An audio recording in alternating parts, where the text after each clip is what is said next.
안녕하세요. 포유환율연구소입니다. 이번 시간에는 주식 이야기 중에 부채 비율이 중요한 이유에 대해서 설명하고자 합니다. 일반적으로 이제 부채 비율이라고 하면 자기 자본에서 부채가 얼마나 많으냐를 이제 나타내거든요. 그럼 자기 자본은 어떻게 계산하느냐 하면 대차대조표에서 그 총 자산 빼기 총 부채를 하면 이제 자기 자본이 나오죠.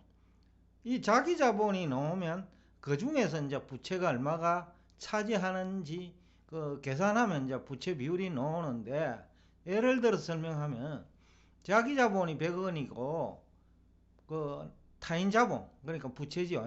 부채가 100억 원이면 부채 비율은 100%가 되는 거죠. 그렇기 때문에 이제 부채 비율은 100% 이하가 안전하겠죠.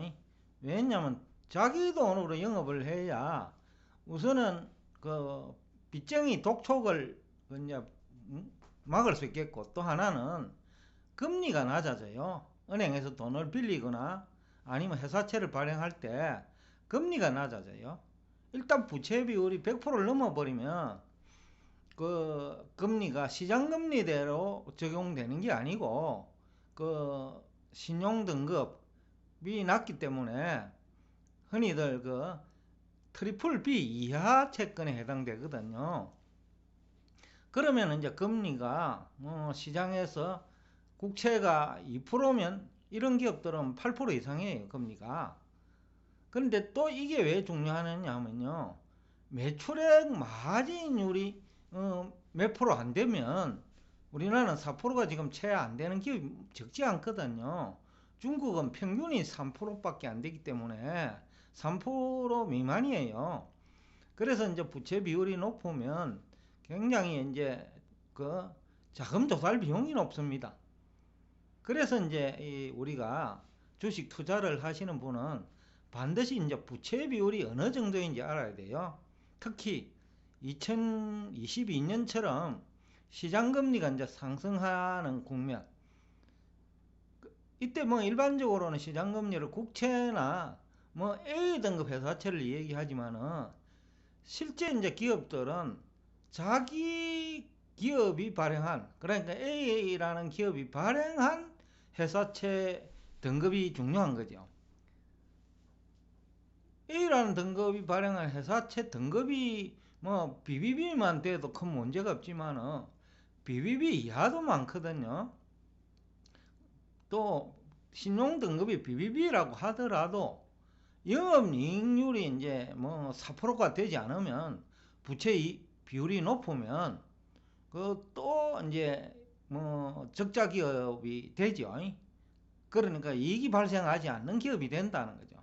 주당 EPS가 마이너스가 된다는 얘기거든요. 그래서 이제 이것이 중요한 거죠. 그래서 좀 더 구체적인 예를 들면, 시장 금리가 낮더라도 뭐 지금 뭐 금리가 올랐다고 해도 미국은 국채 금리 기준으로는 2%가 채 안 되죠. 그 다음에 우리나라도 뭐 2% 조금 넘는 정도거든요, A 등급 채권은. 그러면 부채 비율이 높은 기업은 자금 조달 금리가 우리나라의 경우에는 뭐 트리플 B가 8% 이상이니까, 그럼 부채가 100억 원이면 자금 조달 비용은 금리 8%만 적용하더라도 연간 8억 원의 그 이자 비용이 발생하잖아요. 그런데 매출액은 100억 원이고 영업이익률이 뭐 3%만 되면 3억 원이죠. 4% 돼도 평균이 4%라고 하면 4억 원 돼도 4억 원인데 이자는 더 많은 거죠.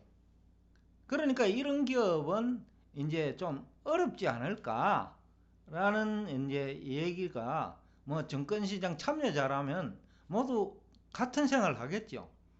그러니까 만성적인 적자 우려가 있다는 거죠. 참고로 이제 삼성 SDI의 경우 부채 비율이 61%에 됩니다. 2020년 그 말 기준입니다. 아직까지 자료가 연말 기준으로 업데이트가 안 돼 가지고 2020년 말 기준으로 제가 봤는데, 61%고 왜 삼성 SDI를 가지고 나왔느냐 하면요. 이게 2차전지를 대표하는 기업이잖아요. 그러니까 이제 2차전지가 또 하나의 테마주고 그래서 이제 삼성 SDI를 사례를 가지고 나왔는데 삼성 SDI가 부채 비율이 61%고 삼성전자가 한 40% 됩니다. 삼성전자는 2021년 3월 말 기준이니까 한 3개월 지난 시점이네요. 그러니까 초우량 기업인 삼성전자가 한 43%, 삼성 SDI가 61% 되니까 대부분 기업은 100% 넘을 수 있겠죠. 그러니까 이 얘기는 대부분 기업은 자금 조달 비용이 약 한 8% 된다는 겁니다. 그만큼 이제 이게 중요한 거죠. 그런데 마진율은 삼성 SDI가 그래도 마진율이 높은 편인데 매출액 대비 영업이익이 약 한 7% 되거든요. 삼성전자가 한 10% 가까이 되고 그 다음에 그 LG 에너지 솔루션 같은 경우에는 이 비율도 안 나오고 한 4%밖에 안 되니까 우리나라 평균이죠. 평균밖에 안 되니까 뭐 아직까지 그 LG 에너지 솔루션 얼마 되지 않았으니까 이제 부채 비율은 높지 않을 건데 대부분의 이제 BBB 등급 기업은 부채 비율이 높아요. 그래서 우리나라 기업들 절반이 그 한계 기업이라고 하는데 한계 기업은 영업이익으로 그 금융 비용 그러니까 대출 이자든 아니면 회사채 발행 이자든 금융 비용을 조달하지 못한다라는 거죠. 그러니까 만성적인 적자라는 거죠. 그런데 이 부채 비율이 100% 이상이고 2년 연속 적자일 경우에는 그 주식회사 외부감사법이라는 법률이 있는데 거기서 공인회계사가 그 회사 결산 장부를 가지고 의견을 냅니다. 뭐 적정하냐 아니면 좀 적정하지 못하면 한정 의견을 내거나 아예 의견을 거절해 볼 수도 있습니다. 그래서 적정 의견을 내야 되는데 한정 의견을 내도 문제가 생기고 아예 의견 거절을 해버리면 상장 폐지 우려가 있죠. 그리고 또 하나는 뭐 1년만 적자를 내더라도 그 기업들은 자금 조달 비용이 올라가니까 결산을 분식합니다. 그러니까 투자자를 속이는 거죠. 이해관계자를 속인다는 거죠. 그러면 이제 그 공인회계사는 의견 거절 내지는 한정 의견을 내고 그럴 경우에는 거래 정지가 일어나거나 상장 폐지 우려가 있죠. 그래서 이 부채 비율이 중요하고 또 부채 비율이 높아지면 자금 조달 금리가 올라가지고 분식 결산 우려가 있다는 것을 여러분들이 염두에 두어야 돼요. 왜냐하면 그 주가도 빠질 수 있거든요. 대주주 입장에는 주가가 빠져도 손해고 자금 조달 비용이 올라가는 것도 문제고 신용도가 떨어지는 것도 문제죠. 그래서 이제 분식 결산을 하거든요. 그런데 부채 비율이 100% 이상이고 2년 연속 적자이면서 분식 결산까지 했다면 거의 뭐 예외 없이 그 의견 거절 내지는 한정 의견이 나오거든요. 그러니까 거래 정지될 우려가 많다는 거죠. 그래서 이제 제가 영업 실적이 수반되지 않는 그 주식엔 투자하지 말라 그런 얘기를 자꾸 강조하는 거죠. 그리고 이런 기업들은 시장금리 상승에 취약합니다. 2021년 가을부터죠. 2022년도 이제 뭐 금리가 올라가고 있는 중이고 2023년에도 아마 그럴 거예요. 그러니까 향후 한 1, 2년간은 부채 비율이 높은 기업에는 가능한 투자를 하지 않는 것이 좋다라는 거죠.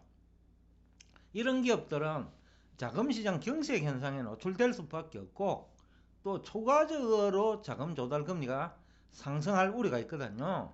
뭐 당연히 그래 되면 신용 등급 하락이 뭐 우려되죠. 그리고 또 한계 기업으로 전락할 수밖에 없고 쉽게 말하면 한계 기업은 낙인입니다. 낙인이 찍혀버리면 자금 조달 금리 올라가고 그리고 어, 그 낙인에서 벗어나기가 굉장히 힘들지요. 중국 기업들이 이런 기업이 많거든요. 그래서 뭐 GDP 대비로는 170% 얘기하는데 중국 기업이 매출한 금액 기준으로 하면 거의 200% 넘거든요. 그러니까 대부분이 한계 기업이라는 거죠. 평균이 그렇다는 얘기는. 왜냐면 우량 기업도 있기 때문에 그래요. 그러면 우량 기업 포함해가 175%면 신용도가 떨어지는 기업은 다 200% 넘는다는 거죠. 근데 중국은 그 대출 금리가 4% 이상이잖아요. 그러니까 대부분 이제 만성적인 적자 기업이다. 그러니까 영업 이익으로는 이자도 못 낸다. 그러니까 매년 부채가 증가하죠. 그리고 중국 기업은 대부분 영업 이익률이 3% 미만입니다. 그래서 오늘 이 주제를 가지고 나온 이유는 부채 비율이 한국에만 중요한 게 아니고 그 다음에 나스닥 시장에도 중요하고 중국 기업은 대부분이 부채 비율이 높기 때문에 2022년과 23년에는 가능한 투자를 하지 않는 것이 좋다는 얘기를 하면서 여기서 대화를 끝내겠습니다.